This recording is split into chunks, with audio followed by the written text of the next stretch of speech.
Being laser focused is something that people always wonder. Hey, Kirby, how the hell do you do it all the time? How do you wake up, go to sleep, and you're 100% focused on a task at hand to do a greater thing than you are today for your family as an entirety?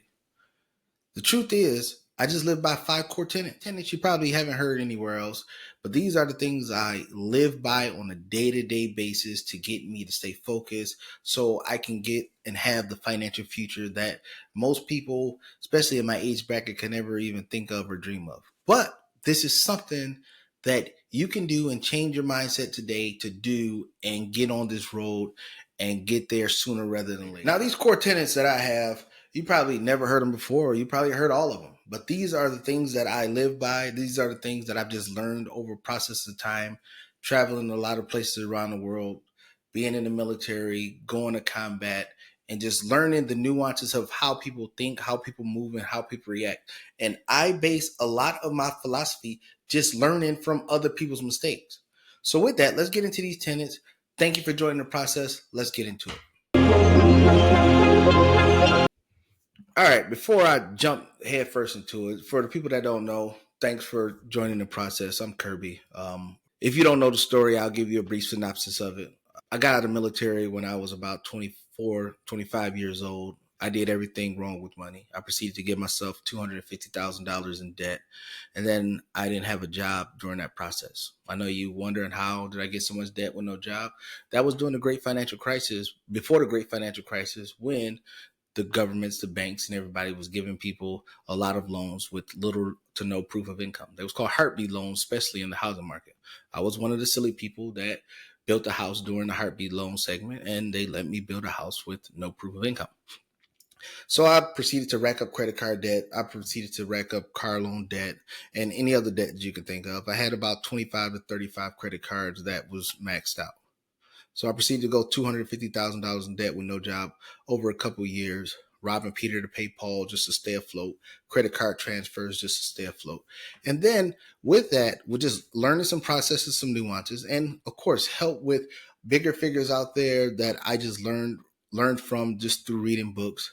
I proceeded to get out of $250,000 in debt, proceeded to build a multi-million-dollar portfolio. But with all that, that's just the understanding of who I am, and this is where the tenets come from. And doing these things right here is exactly what I did to change my whole situation from being the worst guy on earth with money to somebody that is very financially successful and very prudent with the money and being a good steward of money. But with all that said, let's get into the 5 tenets.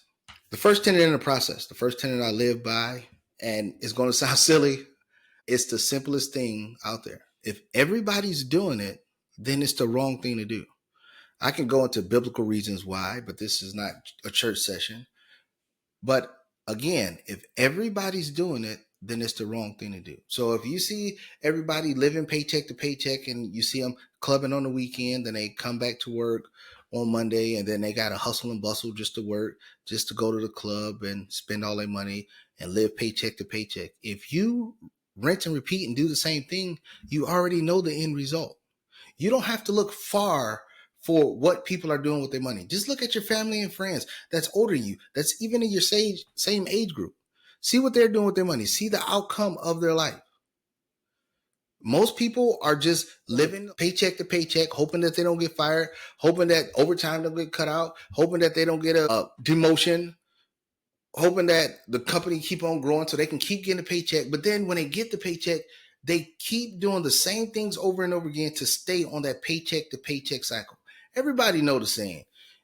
If you keep doing the same thing expecting a different result, that is the definition of insanity. So that is simply it right there. If everybody's doing it, then it's the wrong thing to do. All right. Number 2, it's going to suck anyway. You're going to get old anyway. So you have 2 options of when do you want to embrace the suck? Do you want to embrace it younger or do you want to embrace it older? And what I mean by that is, do you want to embrace the suck of living below your means, grinding, making more income, investing, saving, and keep investing, saving when you're younger, when it'll be easier? Or do you want to embrace the suck of not doing nothing when you're younger, and then the suck of not having enough capital, enough funding, enough financial security when you're older, when you don't have the ability to grind to try to figure something out. You're going to get old anyway. So do you want to get old having financial security, or do you want to get old and struggle? But it's coming no matter what. So my advice is make the sacrifice now when you're still young, vibrant, willing to make more cuts and sacrifices in your life and not do things than when you get older, when you're going to have a lot of mandates, especially when it comes to like medical, dental, and things like that. Number 3 is something people fully don't get the grasp of. Number 3 is something that is a very hard concept for people to understand. Understand, developing or flipping your brain or flipping your life from what it is today that on a financial realm, most of us are not happy with, to having a successful financial future, you have to change your way of life. Most people think that it's just like a light switch. You could turn it on and turn it off. They think that, I could go mess around with my boys, hang out and do all the stuff that I've been doing. And then I could sit there for an hour and learn about some financial stuff. And then I can cut that switch back off and then go back to doing what I've been doing.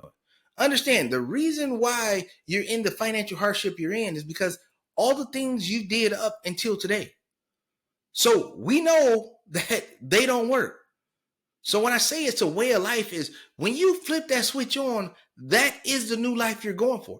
Everything you want to eat, sleep, live, and breathe, a new concept about the focus on money, the focus on your financial future, the focus on doing the right things. So your later years will be more prosperous, and you don't have to sit here and do and rinse and repeat what you saw your uncles and your grandparents do, struggle to in a late 70s, late 80s, die with nothing, and then you wonder what happened. Well, they did all this work, they worked all their lives, but they had nothing.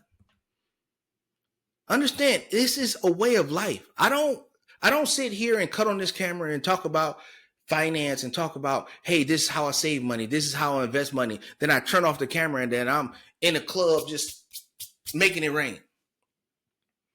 The same things that you hear me say on these videos is the same thing I'm doing every day. When I wake up, during lunchtime, during dinner time, this is what I'm doing. I know some people are like, oh, that sounds boring. Just ask people around me.